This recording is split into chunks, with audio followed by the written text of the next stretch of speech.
Hello, good morning. This is D. Rajashekar, lecturer in botany, Srimati Ganganeni Kalyani Government Degree College, Vinikonda, Guntur district.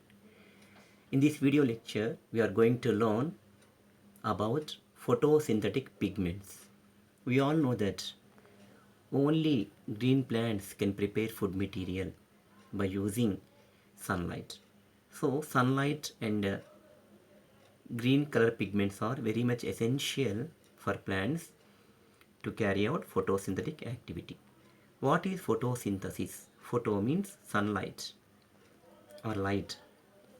Using sunlight, plants prepare food materials. Hence, they are called autotrophic organisms. Only green color plants can show this activity.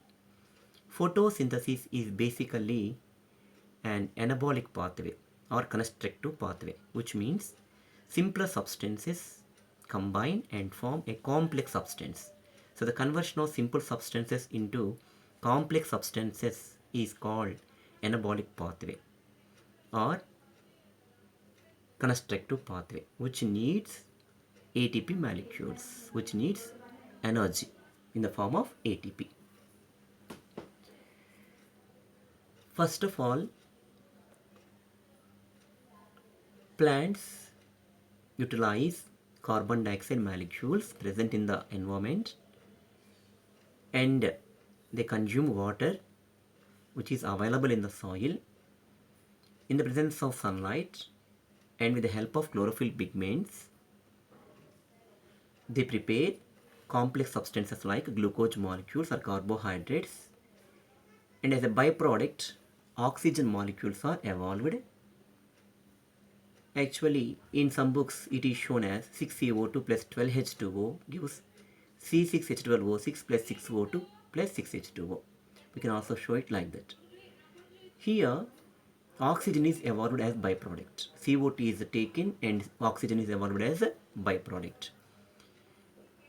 The entire earth is very much useful for all the living entities to live on it. Why? Because why not it is possible on any other planet except the earth? Because earth is the only planet which is with 21% of oxygen. How this oxygen content is getting maintained all the time? Every time if you see, there may be little fluctuations in the oxygen concentration on the earth, but the overall percentage, that is 21%, is always getting maintained. It is because of plants. Plants, by performing photosynthesis, they liberate oxygen. That is why the earth is the only planet which is with sufficient oxygen, so that it triggers the growth and development of other organisms. So without plants, we cannot imagine the earth. Without photosynthetic activity, we do not expect oxygen on this earth. So photosynthesis is a major activity that is done only by the plants, of course some bacteria too. It is an oxygen giving pathway. So who proved different substances that are getting involved in the photosynthesis, and who said that carbohydrates and oxygen are formed? If you see the history of photosynthesis, it was Ceniber who first identified the importance of carbon dioxide in the photosynthetic activity. Plants utilize harmful gases or carbon dioxide in order to release oxygen. First, Ceniber told this, and then von Helmont identified the importance of water molecules in the photosynthetic activities. Plants utilize this water or get this water from the soil. Thus, the importance of CO2 and H2O in photosynthetic activity was proved by de Saussure. And the importance of sunlight was established by Ingenhousz. And the formation of carbohydrates was confirmed by Julius Van Sachs. And the liberation of oxygen was identified and discovered by Priestley. The different scientists involved differently in knowing more and more about photosynthetic activity. So after this, actually, why green plants can only carry out this wonderful process? Because plants have a special cell organelles which are not seen in any organisms. Frankly speaking, they were blessed by the God in the form of giving them chloroplasts. Chloroplasts are generally present in the all green colored parts of the plant body, especially in the leaves, since leaves are mainly meant for photosynthetic activity. Chloroplasts are double membrane structures, just like nucleus and mitochondria. They are also double membrane structures. That means they are major organelles in the organism. Outer membrane and inner membrane. The space between the two membranes is called periplastidial space, and in a aqueous fluid containing part is called stroma, where we can see a pile-like structures. Each pile-like structure is called granum, and all the granum together we call grana. In each granum you can see number of thylakoids present one above another. Each thylakoid is a membrane, double membrane structure again. These double membrane structures show lumen inside, and in the membranes we can see number of chlorophyll molecules which are present in the form of systems. Later on we will discuss about these photosystems in detail. So these chlorophyll pigments absorb the sunlight. If you properly and clearly see the whole photosynthetic activity, we can see two phases in the photosynthesis. What are they? Light phase and dark phase. What is light phase and what is dark phase? Light phase means conversion of solar energy into chemical energy. That is nothing but ATP molecules. And in the dark phase, the conversion of chemical energy into potential energy is seen. Potential energy means torch. So light phase is the conversion of light energy into the chemical energy, and the dark phase is the conversion of this chemical energy into the potential energy. In the light phase especially, these chlorophyll pigments trap the solar energy and they change them into chemical energy or in the form of ATP. So plants and organisms utilize energy only in the form of ATP molecules. So the formation of ATP is carried out in the first phase, that is the light phase, where sunlight is changed into chemical energy. So the chlorophyll molecules present in the thylakoid membranes involved in this photosynthesis first phase, that is light phase, that is conversion of light energy into the chemical energy. After that, utilizing this ATP, then in the stroma region of chloroplasts, the ATP molecules are changed into the potential energy, that is nothing but starch molecules. Thus, we can see the compartmentation of two phases of photosynthesis in the chloroplast. Granum and thylakoids involved with photosynthetic first phase, that is light phase, and the stroma involves in the dark phase. Now, photosynthetic pigments. Actually, before entering into the photosynthetic pigments, or before knowing about the photosynthetic pigments, we must know about the solar energy. What is solar energy? Sun is a planet which emits sun rays. Sun rays are with many wavelengths of lights. That is why this sunlight is called polychromatic light, where we can see number of lights of various wavelengths. But plants utilize the solar light that is present between the 360 nanometers to 700 nanometers. That is popularly known as visible region or photosynthetic active radiation region.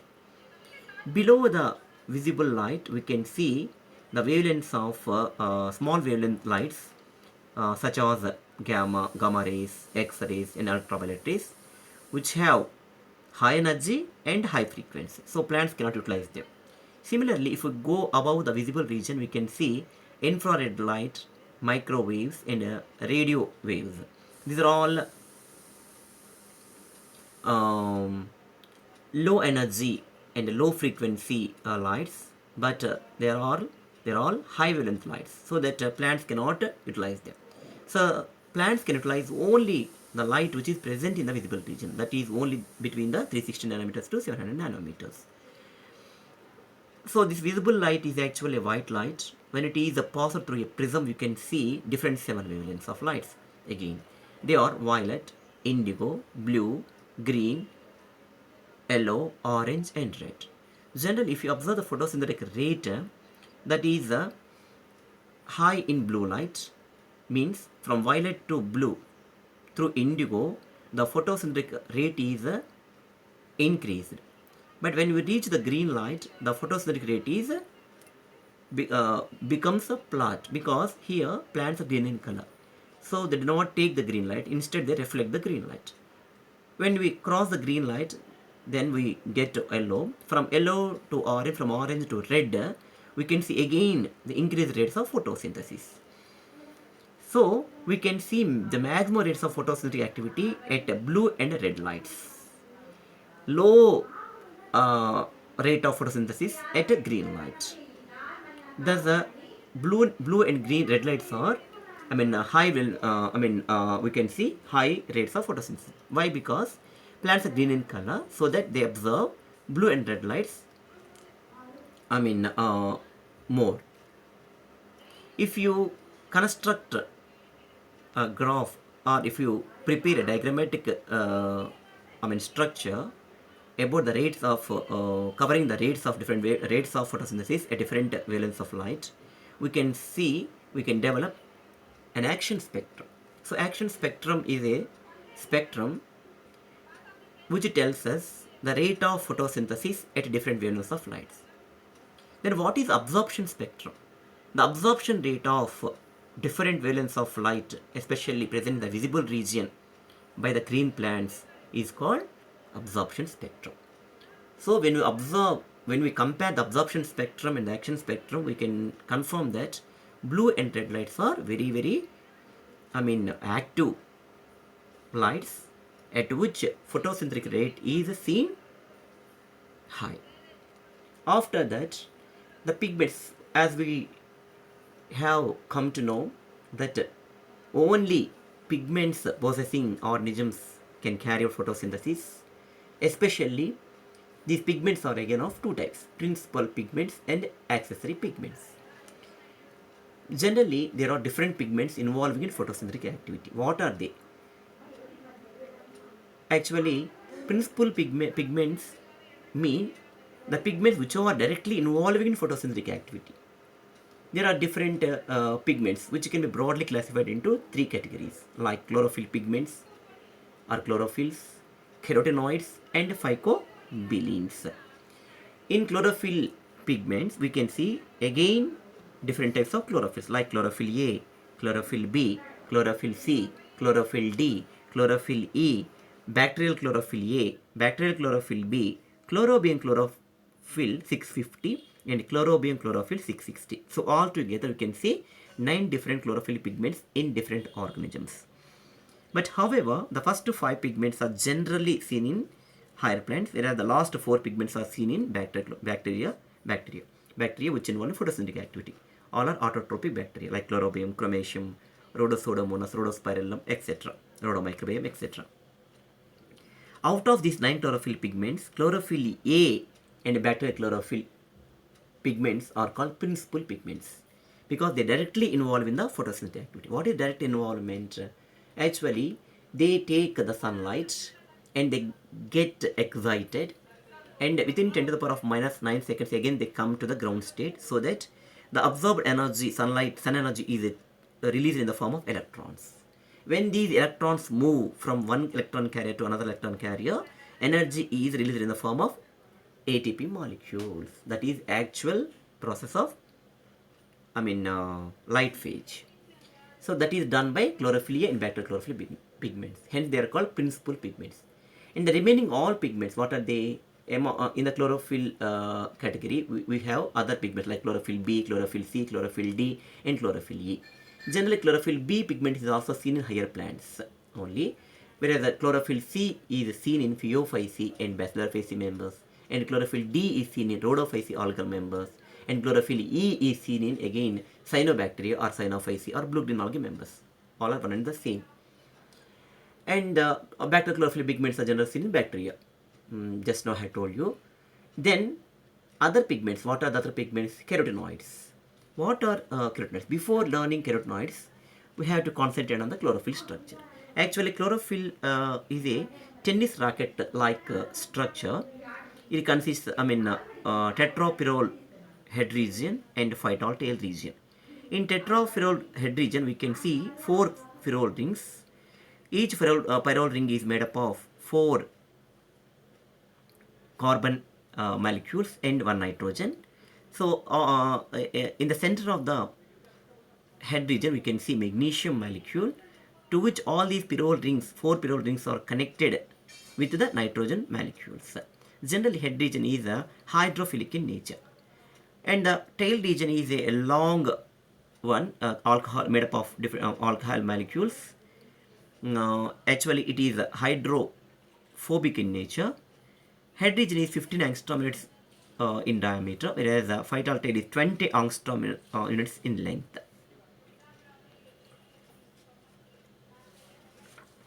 The major difference between the chlorophyll A and chlorophyll B molecule is that chlorophyll A is C55, H72, O5 and 4 Mg, whereas chlorophyll B molecular formula is C55, equal number of carbons, and H70, that means 2 hydrogen molecules are decreased here, and oxygen 6, 1 extra oxygen, then that of the chlorophyll A, nitrogen 5, 1 extra, and magnesium C55, H70, O6 and 4 Mg. In chlorophyll A, methyl group is present. In chlorophyll B, instead of methyl group, aldehyde group is present. Chlorophyll A is dissolved in petroleum ether, whereas chlorophyll B is dissolved in methyl alcohol. Chlorophyll A absorbs light at 430 nanometers, whereas chlorophyll B absorbs light at 453 nanometers. So these are some of the differences between the chlorophyll A and chlorophyll B. And in bacteria, chloroplasts are not seen. Instead, we can see chromatophores. They are bag-like structures of 500 to 600 angstrom units thickness or diameter. Bacterial chlorophyll A and chlorophyll B are generally seen in purple sulfur bacteria like Chromacium thiobacillus and purple non-sulfur bacteria like Rhodosodomonas, Rhodospirillum and Rhodomicrobium. They are just like chlorophyll A of higher plants, but they have only 2 pyrrole rings. Chlorobium 650 and Chlorobium 660 are monocarboxylic esters actually. They are seen in green sulfur bacteria like Chlorobium, Chlorosodomonas, etc. But recently, Chlorobium chlorophyll 770 is also observed in green sulfur bacteria. These are some of the important details of chlorophyll molecules. And then, second type of pigments are phycobilins. They are of 2 types. Phycocyanin and phycoerythrin. Phycocyanin is blue in color, whereas phycoerythrin is red in color. Phycocyanin blue color pigments are generally seen in blue-green algae, whereas phycoerythrin red color pigment is generally seen in Rhodophyceae members. They are open tetrapyrrolic structures without magnesium central molecule and phytol tail. They are dissolved in hot water generally. And then third type is carotenoid. They dissolve in fats, hence they are also called lipochromes or chromolipids. And they are tetraterpenes in structure. They are generally seen in tubers, roots and fruits like a carrot, sweet potato, tomato, etc. Generally, they are of 2 types. They are basically hydrocarbons. There are 2 types: carotenes and xanthophylls. Carotenes are with C40 and H56 molecular formula, whereas the xanthophylls are 640, H56 and O2.